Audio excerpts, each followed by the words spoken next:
Shalom and welcome to this 34th episode of our short Bible studies series. Today we're going to be looking at a true masterpiece. During Italy's Renaissance, not all sculptors were on par with the great masters like Michelangelo. Some tried to cover up their flawed works by smothering over the imperfections with wax. At a casual glance, the wax blended into the marble so well that it might look perfect, but closer scrutiny would expose its flaws. Eventually, contracts for commissioned statues required that the wax or the work was rather to be in or sin cera, which means without wax, and that's of course where we get the English word sincere from. So the next time you ask if someone is sincere, maybe you'll remember it goes back to the Renaissance period in Italy, and it means without wax.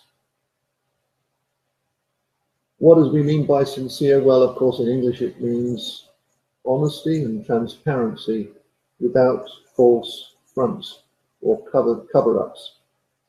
Let me read to you just a quick verse from 2 Samuel, verse 22 and verse 30, chapter 22 and verse 31.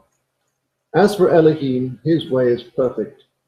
The word of Yahweh is flawless. That's, of course, what the Bible means when it declares that the scriptures are flawless. They are totally reliable. We can trust that what we see is the genuine article, the perfect and pure Dabar Elohim, or word of God. Of course, it's important also to make sure it's been translated correctly. In a world filled with advertising hype, it's refreshing to discover that which is completely worthy of our trust. Amid the wax-filled claims of the world, only Yahweh's word is flawless, without error. So perhaps I could conclude by asking you a question. Which Bible passages stand out to you as true and flawless compared to the claims of the world? And if you'd like to dig a little bit deeper into the subject, may I suggest you take a look at Psalm 12, verse 6, 18:30 to 31, and 19:7 to 11. And also you might like to take a look at Proverbs chapter 30, verse 5.